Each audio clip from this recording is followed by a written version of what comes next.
प्रिय दर्शकों नमस्कार। एनसीईआरटी गणित कक्षा 10 में आपका स्वागत है। आज हम प्रश्नावली 3.5 का प्रश्न नंबर 3 हल करेंगे, जिसमें दिया निम्न रैखिक समीकरणों के युग्म को प्रतिस्थापन एवं वज्रगुणन विधियों से हल कीजिए। किस विधि को आप अधिक उपयुक्त मानते हैं? तो हमारे को जो दो समीकरण दी गई हैं उनको हमने वज्रगुणन विधि और प्रतिस्थापन विधि से हल करना।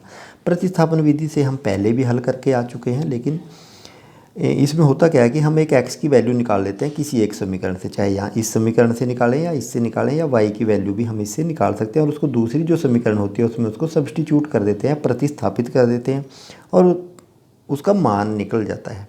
तो अब देखिए हम इसको सोल्व करते हैं। सबसे पहले ये मेरी इक्वेशन है 8x + 5y = 9, 3x + 2y = 4। इसको हम करते हैं प्रतिस्थापन विधि से, इसको हम हल करते हैं। तो प्रतिस्थापन विधि से हल करने के लिए ये समीकरण 1 है, ये समीकरण 2 है। इसको हम क्या करें, समीकरण 1 लेने पर, अब हमने समीकरण 1 लेने पर क्या हुआ, 8x + 5y = 9, तो क्या होगा 8x = 9 और ये बराबर के दूसरी साइड जाके माइनस के 5y हो जाएगा और x = हो जाएगा 9 - 5y अपॉन में 8 इधर मल्टीप्लाई में दूसरी साइड में जाके डिवाइड में आ जाएगा। इसको हम समीकरण नंबर 3 लिख लेते हैं। अब x का मान समीकरण 2 में रख देते हैं। x का मान समीकरण 2 में रखने पर, समीकरण 2 क्या है, समीकरण 2 है 3x + 2y = 4 है। तो 3 × x की जगह रख दूंगा मैं 9 - 5y अपॉन 8 + 2y = 4। अब देखिए इस 3 को हम जब ब्रैकेट के अंदर मल्टीप्लाई करेंगे तो ये दोनों से मल्टीप्लाई हो जाए, 9 × 3 = 27 - 5 × 3 = 15 और इसके दोनों के बटे में 8 है तो ये इसके 8 आ जाएगा प्लस 2y = 4 आ गया। अब यहाँ पे देखिए, यहाँ पे हम एलसीएम ले लेंगे। एलसीएम आ जाएगा इसका 8। जब एलसीएम 8 आएगा तो ये आ जाएगा 27 माइनस ये 15y है, 15y है ना, 5 × 3 = 15y आ जाएगा। तो ये 3 × 9 = 27 माइनस 3 × 5 = 15y आ गया। ठीक है, अब यहाँ पे एलसीएम 8 आ गया तो 27 माइनस 15y और ये 1 है, 1 8 या 8 तो 8 दूनी 16y आ जाए प्लस के 16y = 4 आ जाएगा।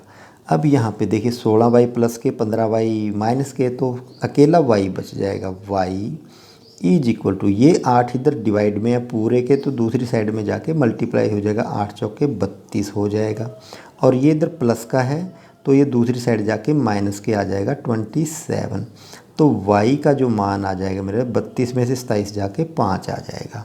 अब y का मान हम समीकरण 2 में रख लेंगे, y का मान समीकरण 1 में रखते हैं, y का मान समीकरण 3 में भी रख सकते हैं, ये 3 है, समीकरण 3 में रखने पर आप इसको कहीं पे भी रख के इसका मान निकाल सकते हैं। तो x = 9 - 5y अपॉन 8 है तो y की जगह मेरे पास आया 5। ये देखिए y की वैल्यू आई है 5, तो मैं क्या करूँगा, y की जगह 5 रख दूँगा। x = 9 - 5 × 5, ये ऐसे हो जाएगा, y की जगह 5 रख दिया और डिवाइडेड बाई 8 और जब ये आगे जाएगा तो 9 माइनस 5 × 5 = 25 बटे 8 आ जाएगा। 25 में से 9 जाके 16 तो माइनस के ज़्यादा है तो x = माइनस के 16 बटे 8 आ जाएगा। 8 × 8 8 दूनी 16 तो माइनस के 2 आ जाएगा। अब x का मान आ गया माइनस के 2 और y का मान आ गया 5। ये मेरे पास प्रतिस्थापन विधि, जिसको हम सब्स्टिट्यूशन मेथड बोलते हैं, उससे हल कर लिया हमने। अब हम हल करते हैं वज्रगुणन विधि। अब देखिए इसको हम, ये मेरे पास दो समीकरण हैं, समीकरण 1 और समीकरण 2 है। इसको हम करेंगे वज्रगुणन विधि से, वज्रगुणन विधि से इसको हम हल करेंगे। विधि से हल करने पर, वज्रगुणन विधि से हल करने पर इस 9 को हम इधर ले आए, कैसे, 8x + 5y और ये 9 इधर आके माइनस के 9 = 0 और 3x + 2y और ये 4 बराबर के इधर आ गया माइनस के 4 = 0। अब यहाँ पे देखिए a1 a2, ये जो हमारी बेसिक समीकरण है उसका जो फॉर्मेट होता है a1 a2 A1 upon A2 is equal to B1 upon B2 is equal to C1 upon C2।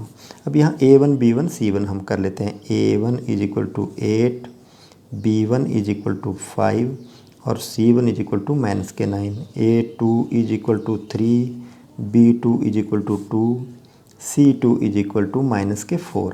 अब जब हम इसको हमने वज्र गुणन विधि से हल करने के लिए हम क्या करते हैं, हमारे पास या तो हम फार्मूला लगाएं और नहीं तो जैसे हमने बोला था कि B1 ऐसे हम इसको लिख सकते हैं B1 B2, उसके बाद C1 C2, उसके बाद A1 A2 और फिर B1 B2। इसको हम पहले इसको इससे मल्टीप्लाई करेंगे, माइनस ये आ जाएगा, इसको इससे मल्टीप्लाई करेंगे, माइनस में ये मल्टीप्लाई हो जाएगा और इनको माइनस करेंगे तो ये हो जाएगा। ऐसे हमारे पास एक, इसको हम इस फॉर्म, अभी B1 B2 क्या है, 5 और 2, 5 2, C1 C2 -9 और -4। और अब इसको हमने ऐसे लिख लिया B1 B2 C1 C2 A1 A2 और फिर ये B1 B2। अब यहाँ से मेरे पास x का मान आ जाएगा, ये y है और ये 1 है। इसको हम क्या करेंगे, यहाँ पे लिखेंगे x। यहाँ पे अगर मैं x लिखता हूँ उसके upon is equal to y upon is equal to 1 upon, ठीक है। तो इस 5 को 4 से मल्टीप्लाई करेंगे, 5 चौके 20, तो ये -20 आ जाएगा। और फिर माइनस ब्रैकेट में -9 इंटू 2, तो -9 दूनी 18, माइनस के आगे 18। उसके बाद 9 को 3 से मल्टीप्लाई करेंगे और 9 तिये 27, -9 तिये 27 आगे माइनस के, और माइनस के ब्रैकेट में आ जाएगा 8 चौके 32, 32 आगे माइनस के, और 1 के अभी 8 दूनी 16 और 5 तिये 15, माइनस के 15 आ गए। अब यहाँ पे इसको थोड़ा और हम सिंपलीफाई कर दें, x अपॉन माइनस के 20 और माइनस प्लस के 18, तो x अपॉन माइनस के 2 is equal to y upon minus plus के 32 माइनस के 18, तो माइनस के प्लस के 5 आ जाएगा, y अपॉन 5 है क्योंकि माइनस प्लस हो जाता है, इज इक्वल टू 1 अपॉन 16 में से 15 गए, 1 आ गया। अब हम क्या करेंगे, x अपॉन माइनस के 2 इज इक्वल टू ये जो मान आया 1 अपॉन 1 रखेंगे, पहले इसको x के साथ रखेंगे फिर y के साथ रखेंगे, तो x इज इक्वल टू आ जाएगा x इंटू 1, इसको हम 3 को गुणा किया, x इंटू 1 x और 1 इंटू 2 माइनस के 2, x की वैल्यू माइनस के 2 हो गई। इसी तरह y upon 5 is equal to 1 upon 1, अब y into 1 y is equal to 5 एकम 5, अब x is equal to minus के 2 आया और y इज इक्वल टू 5 आया। तो यही मेरे को वज्र गुणन करने से आया था और यही मेरे पास है ये तिरेक, यही आया वज्र गुणन से और यही आया प्रतिस्थापन से, जिसको हम सब्स्टिट्यूशन मेथड बोलते हैं और क्रॉस मल्टीप्लिकेशन मेथड बोलते हैं।